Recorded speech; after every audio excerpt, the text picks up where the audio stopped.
রূপইহাটের ১ নম্বর কাঠপাড়ায় উত্তপ্ত পরিস্থিতি। স্থানীয়দের গণপ্রহারে ২ ডাকাতের মৃত্যু। ডাকাতি করতে এসে স্থানীয়দের রোষে পড়ল ৪ ডাকাত। মুজাম্মেল নামের এক ব্যক্তির বাড়িতে রাতে ১০ থেকে ১২ জনের ডাকাতের একটি দল ঘরের মধ্যে প্রবেশ করে এবং ডাকাতদের দেখে চিৎকার চেঁচামেচি শুরু করতে প্রতিবেশীরা একেবারে বেরিয়ে আসেন। ডাকাতের দল পালানোর চেষ্টা করলেও স্থানীয়রা তাড়া করে ৪ জনকে আটক করে। আটক ডাকাতদের স্থানীয়রা উত্তম মধ্যম দিয়ে পুলিশের হাতে তুলে দেন। পুলিশ তাদের নওগাঁও মেডিকেল কলেজে পাঠায়, কিন্তু ২ জন ডাকাতের মৃত্যু হয়েছে। এখনো পর্যন্ত উদ্ধার হওয়া ৪ ডাকাতের মধ্যে ২ জনের মৃত্যু হয়েছে। ঘটনাকে কেন্দ্র করে এলাকায় থমথমে পরিবেশ বিরাজ করছে। রূপইহাটে ১ নম্বর কাঠপাড়ায় উত্তপ্ত পরিস্থিতি। স্থানীয়দের গণপ্রহারে ২ ডাকাতের মৃত্যু। ঘটনা ঘিরে এলাকায় চাঞ্চল্য।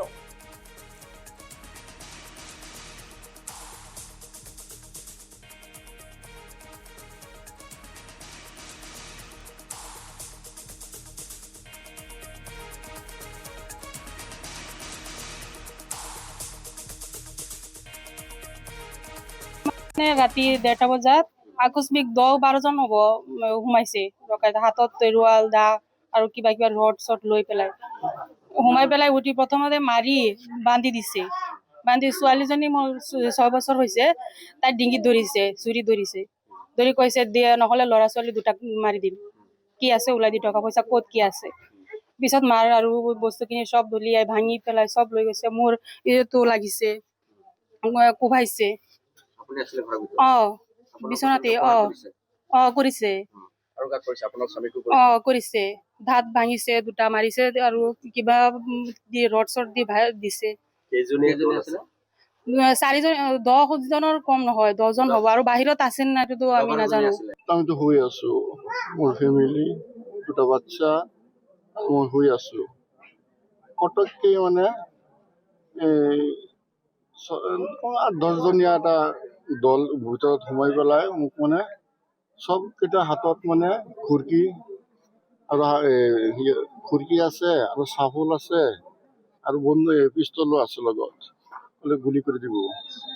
এইটো মানে মোক মানে ঘপা মাৰি ধৰিছে, ৩ টাইম মোক ঘপা মাৰি ধৰিছে।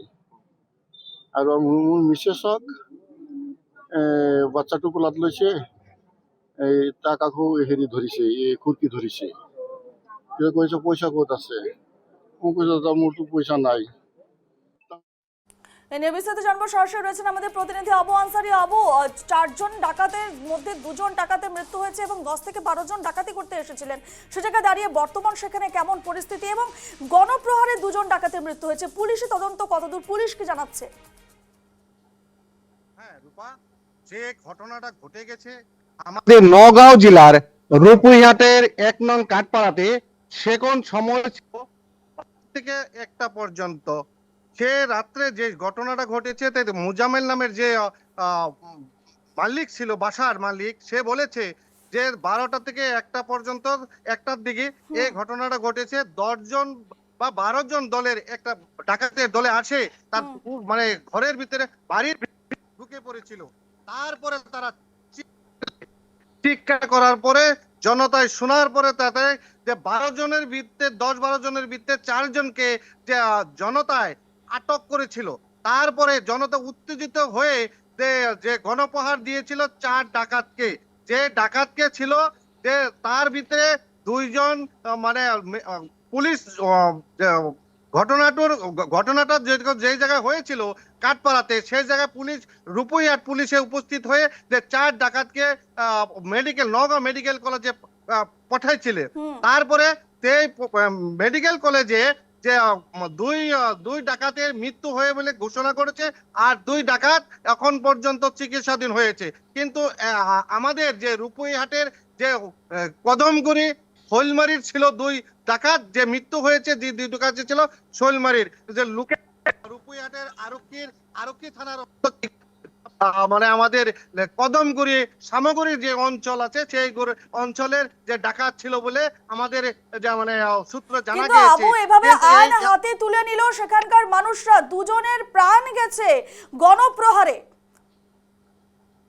হ্যাঁ, সেটাই আমি বলেছি যে যখন উত্তেজিত হয়ে পড়েছে, সেই ঘরে তারা অস্ত্র নিয়ে ডাকাতের দল ঢুকেছিল।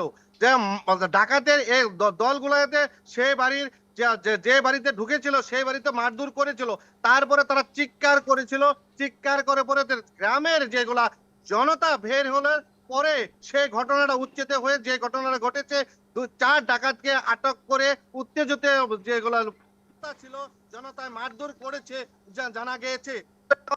হাতে নিতে লাগে না সেটাও আমরা জানি, কিন্তু যে ডাকাতের হাতে যে অস্ত্র শস্ত্র আছিল, যে জনতা যে ফায়ারিং করতে পারে বা পিস্তল থাকতে পারে বা চুকা অস্ত্র থাকতে পারে, সেই জন্য রাজরা বাঁশ লাঠি নিয়ে যে ডাকাতকে আঘাতপ্রাপ্ত করেছিল। আর সেই সময়ে বেশ, রূপইয়া যে উঠাই নিয়েছিল, তারপরে যে ডাকাতের মৃত্যু হয়েছে বলে আমি জানা গিয়েছে। বেশ রূপা, বেশ, খবরের আপডেটে আমরা নজর রাখবো আবু। আপাতত তোমাকে ধন্যবাদ জানাচ্ছি।